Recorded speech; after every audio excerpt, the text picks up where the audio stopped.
Kinger may not be as insane as he seems. He's just extremely intellectual. The fact that Kinger is represented as a chess piece hints at his possible high intellect. He doesn't exhibit the typical traits of a self-satisfied king, and may be simulating some form of psychosis. Secondly, I suppose that each character has a kind of social mask or survival mechanism. None of them are really who they pretend to be. Gangle is the most obvious example. She literally hides tragedy behind comedy. Ragatha seems very kind and caring. She constantly helps others and tries to behave well, but at the slightest reflection, she almost instantly withdraws, as shown when they entered Kaufmo's room. Jax is always on everyone's side, and he pretends that he doesn't care about the situation they all find themselves in. Pomni still thinks it's just a dream, and she hasn't yet developed a coping mechanism to prevent abstraction, which she learned about quite recently. And again, Zubul seems to not care at all. Or at least, she pretends not to care, like Jax, only without all that "I'm a villain to everyone" part. Damn, even Kane tried to hide the unfinished exit, and he's an AI. I don't think Bubble had enough screen time to develop her character, and we come back to Kinger again. I think he's simulating his madness. More explanations will come closer to the end. Secondly, the design of each character when they enter the digital world is based on their personality, right? Jax is a rabbit, which means he's quick and cunning. They say he has keys to all the rooms, and he loves to play pranks and joke with his friends. He put a centipede in Ragatha's room. Gangle is very emotional, sensitive, and dramatic, which is reflected in the dramatic masks, as well as in her body, made entirely of thin tape, which looks like it could fall apart at any moment. Ragatha is a rag doll, which means she is often subjected to violence, but somehow she doesn't break, and she still seems very sweet and caring towards everyone. Kane and, I think, Bubble are both AIs, so their form was already coded in the game, as they had no personality. I'm not quite sure about Zubul, but she seems to behave as if she doesn't care at all, so I guess you can turn that into indifference to what you wear in the morning. For example, you can just take a bunch of mismatched clothes and mix them together, not caring about how you look. Or maybe you don't care what you eat for breakfast, so you just grab the first thing you see in the kitchen. Her body shows that she doesn't care how she looks. And if the digital world is supposed to change your body to match what you want, it got confused and just gave her a random set of body parts because she didn't care what she got. Pomni is a jester, and she seems to go mad quite easily. She already started going mad in the first series. A common stereotype about jesters is that they are crazy, madly insane. Kinger may resemble a king, but in the digital world, his image is adapted to a chess piece to fit the context of the game. Contrary to expectations, he does not exhibit selfishness or arrogance typical of royal characters.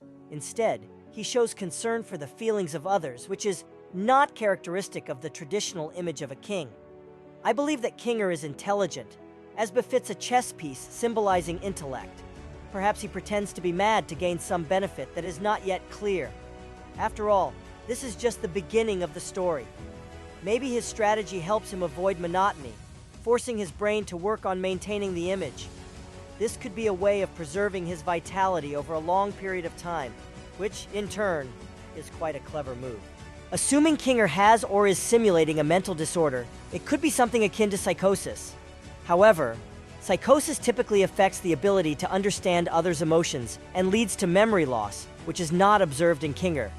He demonstrates an excellent understanding of the feelings of those around him and has a good memory, as evidenced by his knowledge of the Little Runmo animation. If Kinger has indeed been in the game longer than the other characters, then his ability to remember the past over many years speaks of his exceptional memory.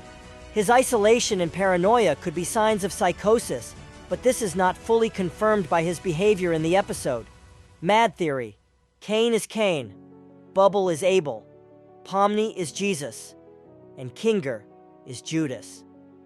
When Pomni runs through the exit corridors, the camera at one point focuses on the company logo, which appears to be called CNA. Although we cannot yet know exactly what this company does, I assume that CNA could stand for Cain and Abel, the first sons of Adam and Eve from the Jewish Bible. I believe that Cain and Abel can be matched with the characters of this story, but who? Perhaps the series has already shown us which characters correspond to Cain and Abel. They are Cain and Bubble. Cain is Cain for obvious reasons, but why is Bubble Abel? Throughout the episode, it has already been shown that Cain does not like Bubble, even to the extent that in one scene he climbed so far. But if so, why isn't Abel's parallel another humanoid? I assume that perhaps Bubble was once a humanoid. I explain this by the fact that Bubble can be considered an extreme distortion of the name Abel, implying that perhaps Cain did something to him, perhaps forcing him to change his form so that he became barely recognizable. As for Pomni being Jesus, I explain this by the fact that the final scene, in which they dine, has parallels with the painting The Last Supper, where Pomni sits in the middle, similar to how Jesus sits in the center of the painting, possibly foreshadowing that she may take on the role of Savior in the future. This is also confirmed by the fact that she seems to be the only one from the remaining team of people who can see the exit doors.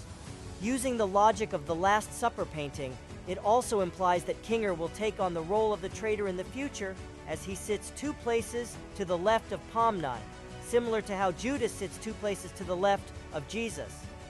If Kinger ever kisses Pomni on the cheek in one of the future episodes, don't take it as shipping material, take it as a cause for concern. Certainly. Here is the rephrased text in English. Digital Circus Theory. I'm convinced that the acronym CNA stands for Cloning and Artificial Intelligence. You'll see why as you continue reading. In one of my posts on the official Digital Circus subreddit, I compared it to Purple Place, an old computer game that many vaguely remember. I suggested that Cain was a self-aware AI. Now, I think they all are self-aware. They are clones. Here are my arguments. No recollection of the past before using the headset. Pomni ignores her own workspace. Unknown real names of the characters. No need for food or other life processes. Personality retention despite the ability to infect each other. It turns out they are digital clones living in a circus. It reminds me of a Rick and Morty episode where they are trapped without realizing they've been separated. Meanwhile, the real Rick and Morty live just fine outside the device. Cain seems to be the only one who remembers the past. Perhaps he extracted information from the office software, or has some capacity for memory. I assume that the void is a firewall on the old computer, preventing access to other programs or the internet as a whole. This pilot project is an excellent start, and I hope none of it gets scrapped. The remaining question is, where did the avatars and suits come from if they are clones? Let's assume the original people designed their virtual images before cloning. This means the employees are aware of the process, unlike the clones.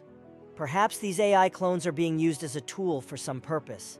It's a bit far-fetched, but entirely possible.